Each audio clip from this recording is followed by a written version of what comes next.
Hello, friends. Thank you for being here. I'm so excited to continue sharing pelvic health information and connecting you with your pelvic floor muscles so you can do what you love with who you love with confidence without pain, pressure, or leaks. All right, so this section is talking about pelvic floor muscle training. The ultimate goal for pelvic floor muscle training is for your pelvic floor muscles to do the right thing at the right time. We've broken it down into 4 categories, and let's go ahead and jump into it. So for your pelvic floor muscles to do the right thing at the right time, they need to correctly contract, completely let go, be active at the right times, and relaxed at the right times. All right, now we've broken down pelvic floor muscle training into 4 phases. The first phase is to identify. For many people, the pelvic floor muscles are not something you've ever heard of. And if you have heard of them, it's kind of like a black box, like, yeah, they're down there somewhere, but I don't really know exactly where they are, how to find them. So identifying the pelvic floor muscles, finding them is phase number 1. Then number 2 is isolating them. So during initial training, we want to focus on those pelvic floor muscles. If you had a knee injury and you needed to rehab your quads and your quadriceps and your leg muscles in your knee, are you going to start working on your shoulder? No, you're going to focus, you're going to isolate. So the same concept goes with isolating. Now, then we go to the improvement category. So if your pelvic floor muscles are underactive, work on up training. If they're overactive, work on down training. If they're a mixture or if they lack coordination, addressing your individual needs. And then the 4th category is integrate. So kind of going back to that person that had that knee injury. Are you going to only work on the quadriceps, the whole rehab program? No, you're going to work on other body parts. You may even involve the shoulder with some throwing and some balance activities. It's a whole body workout because the leg is part of the body. The pelvic floor is part of the body, so they work together. But too many times, the pelvic floor muscles aren't doing the right thing at the right time. So we've got to back up, start at the beginning, train them to do the right things at the right time, and then integrate them. Phase 1 is identifying. So identifying your pelvic floor muscles. There are different ways that you can do this. So here I'm going to list 7 different ways that you can do it, and you can try it at home. And you don't have to try all 7 ways. You can find what works for you. The first one is the finger on or in the anus. So remember those pelvic floor muscles wrap around the anus. So we're putting the finger on the outside.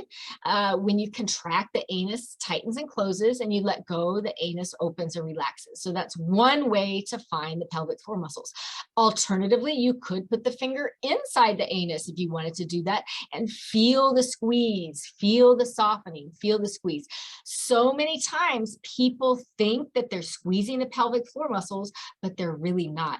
There's even some research and some studies showing upwards of 40% of people think they're squeezing the pelvic floor muscles and they're actually not. So while this may seem very basic, it really is quite a common mistake that people think they're squeezing and they're not, or they may actually be straining and pushing out instead of squeezing.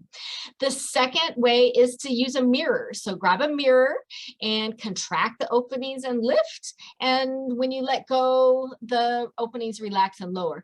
One of the easiest openings to visualize is the anus. So when you're watching that anus, does it pull up and in? Does it relax and lower? Does it pull up and in? Does it relax and lower? Another way to find the pelvic floor muscles is by grabbing a pelvis, like your own, and let me demonstrate. Okay, so we have the pelvic floor muscles. These bones are literally your sit bones. So as you're sitting there, I actually want you to take your hands and sit on your hands, okay? Kind of rock back and forth so you feel those sit bones.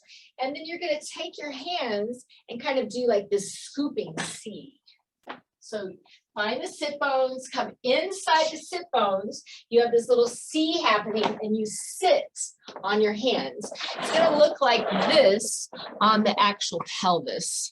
So there's that sit bone, you take your hands and you're literally pressing like a C. You're pressing up and in to the pelvic floor muscles. And you squeeze. When you squeeze, does it feel like the pelvic floor muscles kind of lift up and activate, or does it feel like you're pushing down into your hands? So that's one more way to find the pelvic floor muscles. The next way is to put your finger on your coccyx. So that's actually your tailbone.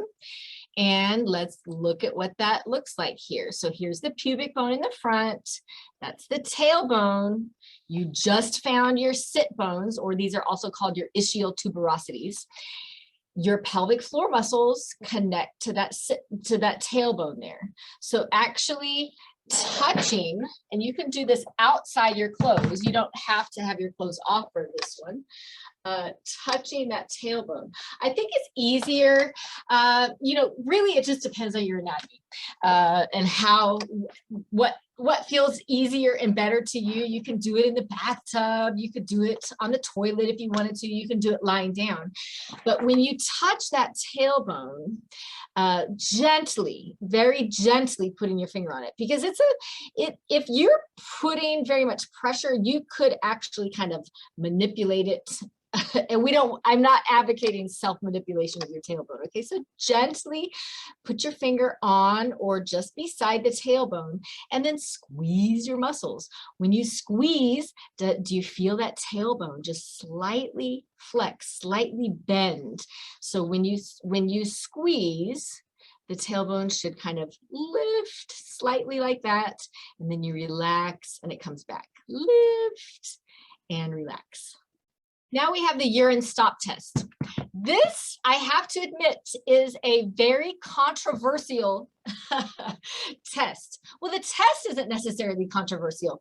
So what I am advocating for you to do once a month or less, as you're urinating, try to stop the flow of urine. So remember, your bladder is like a water balloon. As it fills, it expands. And your pelvic floor muscles are wrapping around the outlet there. As that bladder is emptying, try squeezing your muscles. Does the urine flow stop? Does it slow down? Does nothing happen?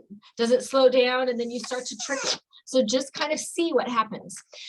The warning I have with that one is that too many times people tell clients and tell patients to exercise their pelvic floor muscles while they're on the toilet, while they're urinating. And constantly squeezing when your bladder is trying to empty can really disrupt your emptying reflex and cause other problems. So we don't want you to use that as a time to work your pelvic floor muscles. But occasionally, again, less than once a month, checking your pelvic floor muscles during the urine stream to see if you can coordinate and if you have the power to stop the urine flow is one other good way to connect with your pelvic floor muscles. All right, now finger on or in the vagina. So if you remember our little analogy there, here's our pelvis, and you can put the finger on the outside or you can put the finger inside the vagina. And when you squeeze, do you feel some tension there? Do you feel a squeeze around your finger? Now, I have to tell you that especially if you have any vaginal laxity, so if you put your finger in and you're putting it kind of in the middle, you may not feel that much of a squeeze. But if you put your finger more towards the back of the vaginal canal, you're going to feel a better squeeze. So like if you put it here, let's pretend like this is the vaginal canal, and you put it here, you might feel a squeeze. Hopefully you do.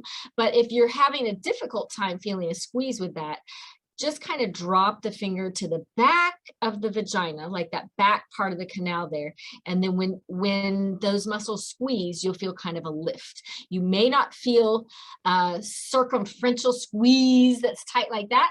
You might. Hey, we're going to go over pelvic floor muscle testing, like strength testing, in another module later. But that's just a little pearl that I think is helpful, especially if you've had babies vaginally. Our last way here to find the pelvic floor muscles is to sing. So go ahead and sit on your hands again. All right. And then I want you to say, feel those pelvic floor muscles activate. They kind of activate and lift. And then I want you to say, and those pelvic floor muscles then kind of relax and soften. So your voice can really have a good connection there with your pelvic floor muscles. So those are 7 different ways that you can use to find your pelvic floor muscles. Now, remember, you have different muscles and different layers and all that. And so we're going to go through some self-checks later, where I'm actually going to teach you how to find some of your individual groups of muscles. And so that'll be fun too. But this is a general introduction and some of the best ways that I have found for people to connect with their pelvic floor muscles.